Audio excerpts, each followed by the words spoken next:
نحمده ونصلي على رسوله الكريم أما بعد فأعوذ بالله من الشيطان الرجيم بسم الله الرحمن الرحيم رب اشرح لي صدري ويسر لي أمري واحلل عقدة من لساني يفقه قولي ربنا زدنا علما ربنا زدنا علما ربنا زدنا علما۔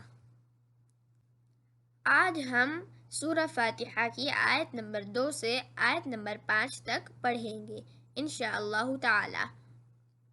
اس کا ورڈ میننگ سمجھنے کی کوشش کریں گے اور اس کی تفسیر سمجھنے کی کوشش کریں گے۔ بسم اللہ الرحمن الرحیم کی تفسیر میں نے سورہ فاتحہ کے پارٹ 1 میں بتا دی تھی، اگر وہ آپ نے نہیں دیکھی ہو تو ضرور دیکھ لیجئے۔ چلیے شروع کرتے ہیں۔ اعوذ باللہ من الشیطان الرجیم بسم اللہ الرحمن الرحیم۔ آج ہم سورہ فاتحہ کی آیت نمبر 2 سے آیت نمبر 5 تک پڑھیں گے۔ آیت نمبر 2 دیکھتے ہیں۔ الرحمن الرحیم، اس کا مطلب ہے بڑا مہربان نہایت رحم کرنے والا۔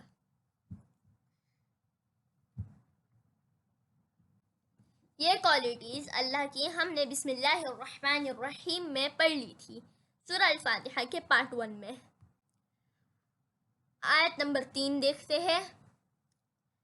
مالک یوم الدین، اس کا مطلب ہے بدلے کے دن یعنی قیامت کے دن کا مالک ہے۔ تو مالک سے کیا مطلب ہے؟ مالک کا مطلب کنگ، اللہ اس دن یعنی قیامت کے دن کی کنگ ہوگے، مالک ہوگے۔ اس دن اللہ کا ہی حکم مانا جائے گا اور کسی کا بھی حکم نہیں مانا جائے گا۔ اس دن اللہ ہمیں بتائیں گے کہ ہم نے دنیا میں کیا کیا۔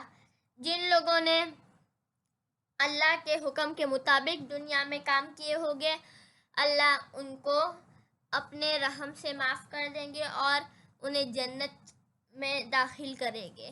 لیکن جنہوں نے اللہ کے حکم کے مطابق کام نہیں کیا ہوگا، انہیں اللہ پنش کریں گے۔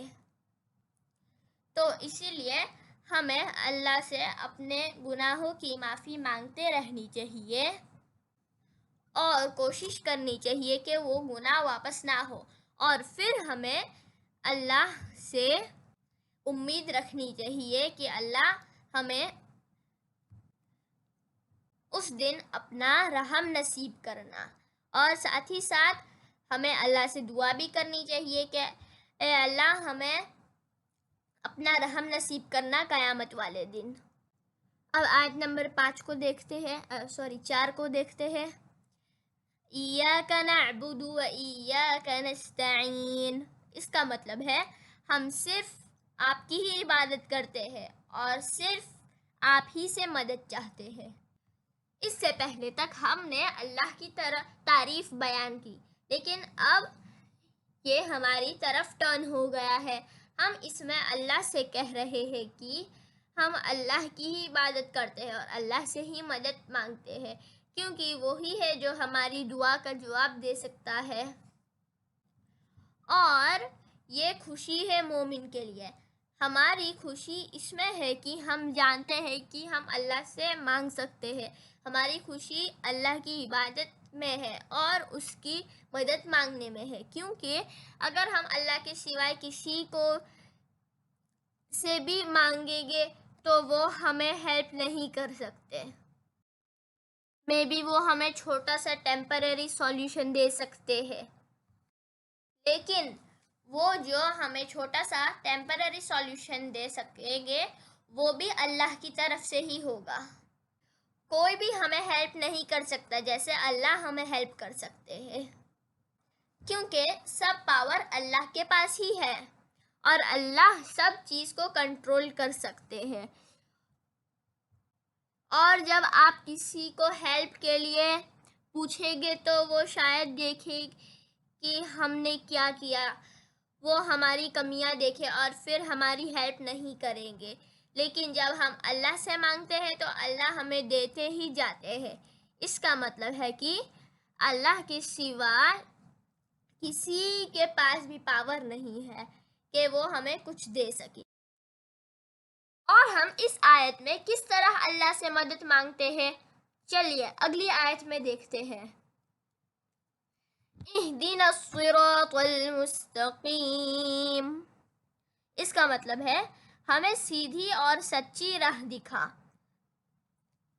ہم اللہ سے سیدھے راستے کی دعا کرتے ہیں، تو سیدھا راستہ کیا ہے، ہم اس کے بارے میں اگلی ویڈیو میں پڑھیں گے انشاءاللہ تعالی۔ جزاک اللہ خیر ہماری ویڈیو دیکھنے کے لیے۔ امید ہے آپ کو ہماری ویڈیو پسند آئی ہوگی۔ آپ ہمارے چینل کو سبسکرائب کریں، بیل آئیکن دبائیں لیٹسٹ اپڈیٹ اور نوٹیفیکیشن کے لیے۔ اگر آپ کو پسند آئی ہو تو لائک بٹن بھی دبائیں اور دوسروں سے بھی ضرور شیئر کریں، اور اگر کوئی کوشچن ہے تو کمنٹ کریں۔ والسلام علیکم ورحمۃ اللہ وبرکاتہ۔